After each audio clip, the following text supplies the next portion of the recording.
بسم اللہ الرحمن الرحیم۔ آج کی ہماری گفتگو کا موضوع ہے یوم دعوت اسلامی۔ تبلیغ قرآن و سنت کی عالمگیر تحریک دعوت اسلامی کا آغاز تقریباً 8 سے 40 سال پہلے ہوا اور اس کا ہر قدم ترقی اور کامیابی کی طرف بڑھتا چلا گیا۔ اس کی ایک وجہ تو یہ کہ اس پر اللہ رب العزت کا خصوصی فضل و کرم اور رسول اللہ صلی اللہ علیہ وسلم کی نظر عنایت اور بزرگان دین کا فیضان ہے، اور اس کے ساتھ ساتھ امیر اہل سنت، امیر دعوت اسلامی، آپ کا اخلاص، آپ کی محبت، آپ کا تقوی، آپ کی پرہیزگاری، اتباع سنت کا جذبہ اور عشق رسول، اور اس کے ساتھ ساتھ آپ کے اخلاقیات اور دین متین کی خدمت پر آپ کی استقامت ہے۔ یہ آپ کی استقامت ہی ہے کہ جب آپ نے دعوت اسلامی کے کام کا آغاز کیا تو لوگوں نے بہت ساری باتیں کی، طرح طرح سے آپ کو ستایا گیا، طرح طرح کی وہ باتیں کی گئیں، لیکن امیر دعوت اسلامی نے اپنی ذات پر ہونے والے کسی اعتراض کا جواب نہیں دیا اور نہ کوئی جوابی کارروائی کا مطالبہ کیا،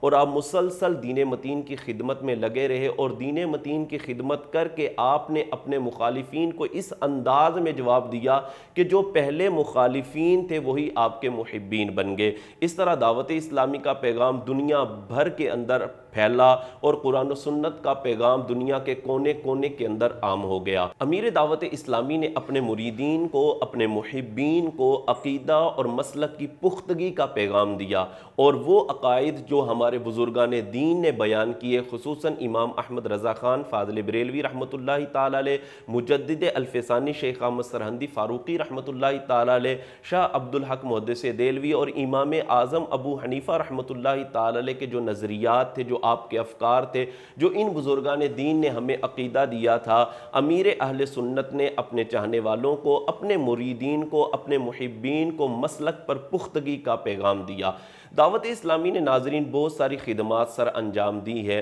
انہی خدمات میں سے ایک خدمت دعوت اسلامی کی یہ ہے کہ دعوت اسلامی نے دنیا بھر میں عالم بنانے والے ادارے بنام جامعۃ المدینہ کا قیام کیا، کہ جس سے ہر سال سینکڑوں کی تعداد کے اندر طلباء اور طالبات علم کی روشنی لے کر دنیا کے اندر خدمت دین کا فریضہ سر انجام دے رہے ہیں۔ ہر سال سینکڑوں کی تعداد میں طلباء اور طالبات فارغ التحصیل ہو رہے ہیں۔ اس کے ساتھ حفظ قرآن کا ادارہ بنام مدرسۃ المدینہ کہ جن کی شاخیں ہزاروں کی تعداد میں پہنچ چکی ہیں۔ اس کے ساتھ ساتھ لوگوں کی رہنمائی کے لیے، مسلمانوں کی دینی اور شرعی رہنمائی کے لیے دعوت اسلامی نے شہروں کے اندر دارالافتاء قائم کیے ہیں، کہ جہاں پر لوگ اپنے مسائل لے کر آتے ہیں اور وہاں پر موجود مفتیان کرام ان کے سوالات کا شرعی اعتبار سے جواب دیتے ہیں۔ اس کے ساتھ ساتھ دعوت اسلامی نے جیل خانہ جات کے اندر بہت سارا کام کیا، دین متین کی خدمت کی، اور بڑے بڑے نامور قسم کے مجرموں کو اللہ تبارک و تعالیٰ کی بارگاہ میں رجوع کرنے کا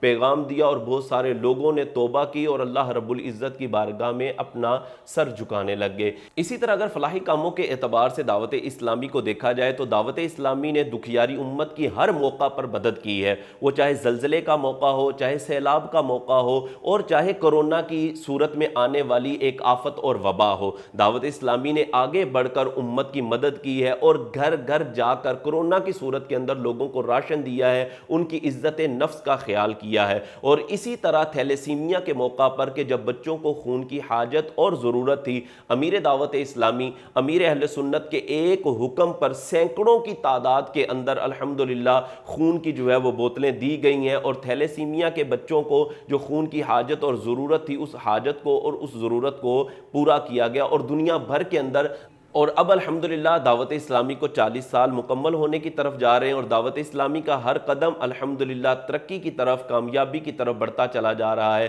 دعوت اسلامی یہ امیر اہل سنت دامت برکاتہم العالیہ کا ہمیں تحفہ ہے کہ جو آپ نے ہمیں عطا کیا ہے، جس سے امت کے اندر اتباع سنت کا جذبہ پیدا ہوا ہے اور لوگوں نے نبی پاک صلی اللہ علیہ وسلم کی سنت کو اپنایا ہے۔ ہمیں بھی چاہیے کہ ہم دعوت اسلامی کے ساتھ مل کر خدمت دین کا فریضہ سر انجام دیں، اور دعوت اسلامی کے ساتھ مل کر اس پیغام کو عام کریں کہ مجھے اپنی اور ساری دنیا کے لوگوں کی اصلاح کی کوشش کرنی ہے۔ آخر میں بس یہی بات ہے کہ اللہ کرم ایسا کرے تجھ پہ جہاں میں، اے دعوت اسلامی تیری دھوم مچی ہو۔